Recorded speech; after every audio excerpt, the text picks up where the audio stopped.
विधायक गोलू शुक्ला की कांवड़ यात्रा का 24वां वर्ष, तैयारियों पर हुआ मंथन।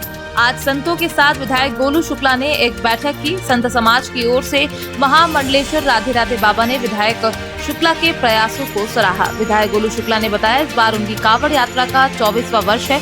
कांवड़ यात्रा 3 अगस्त को महेश्वर से नर्मदा जी का जल लेकर बाबा महाकाल के अभिषेक के लिए 10 अगस्त पर दूसरे सोमवार को पहुंचेगी।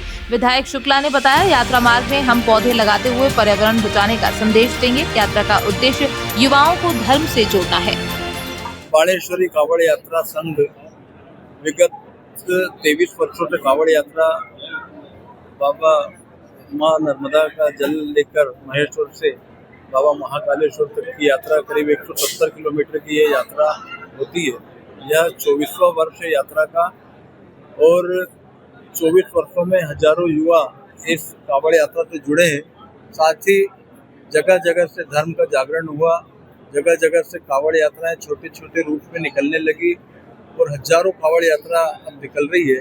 ये इस कांवड़ यात्रा का यही उद्देश्य था कि ज़्यादा से ज़्यादा धर्म का जागरण हो और हम हमारे उद्देश्य में सफल भी हुए हैं, क्योंकि आज पूरे सावन मास में जगह जगह से कांवड़ यात्रा निकल के बाबा महाकालेश्वर का अभिषेक करती हैं।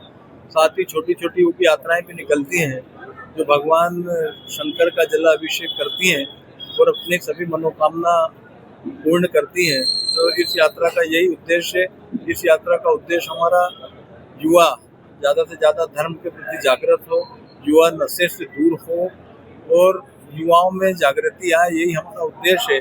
साथ ही पर्यावरण किस तरह रहेगा, क्या विशेषता रहेगी इस बार कांवड़ यात्रा में? कांवड़ यात्रा में हम पर्यावरण को लेकर तो करते ही हैं कि हम वृक्ष लगाते हुए चलते हैं। हम महेश्वर से महाकालेश्वर तक वृक्ष भी लगाते हैं जगह जगह।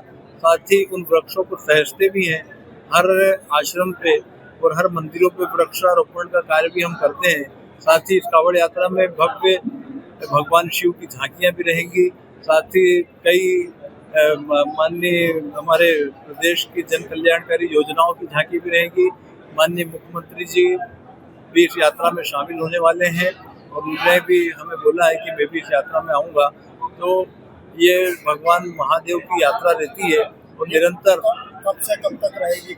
यह यात्रा 3 अगस्त सावन के प्रथम सोमवार से यह यात्रा प्रारंभ होगी, जो सावन के दूसरे सोमवार 10 तारीख को भगवान महाकालेश्वर का जल अभिषेक कर कर यही कामना की जाएगी कि हमारे प्रदेश में, हमारे शहर में, हमारे देश में सुख संपत्ति, सुख समृद्धि, वैभव, लक्ष्मी, रिद्धि सिद्धि और भगवान महादेव की कृपा हमारे पूरे प्रदेश पे बनी रहे, यही हमारी कामना। हाँ, ये बाबा महादेव की कृपा है कि इस यात्रा में लगातार हम तो जब 23-24 साल पहले यात्रा लेके निकले थे तो हम कुछ ही लोग यात्रा लेके निकले थे, पर आज हजारों लोग यात्राओं में शामिल भी हो रहे हैं। साथ ही कई उप यात्राएं निकल रही हैं जो एक दिन 2 दिन की यात्रा निकल रही है।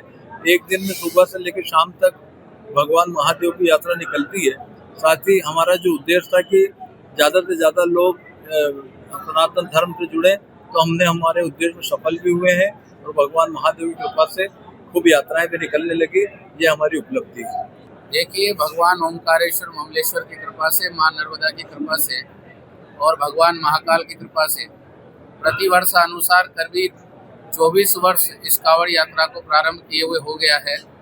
और मैं ये कहना चाहूँगा कि ये अपने जो परंपरागत जो संस्कार होते हैं उनके द्वारा ही वो संस्कार ही आगे आके अपने बच्चों में, अपने परिवार में संस्कार निर्मित होते हैं। मैं इस अवसर पर प्रतिवर्ष अनुसार हमारे सुरेंद्र शुक्ला जी को भी याद करना चाहूँगा कि उनके जो संस्कार हैं वो वर्तमान में हमारे सनातनी विधायक श्री गोलू शुक्ला जी के अंदर देखने को मिलता है। और ये जो यात्रा है प्रतिवर्ष अनुसार, इसमें आप देखेंगे कि वृद्ध लोग तो सब जगह ही रहते हैं, लेकिन युवाओं को इन्होंने इतना जोड़ा है जो नशे की तरफ जा रहे थे, अनैतिक कार्य की तरफ जा रहे थे।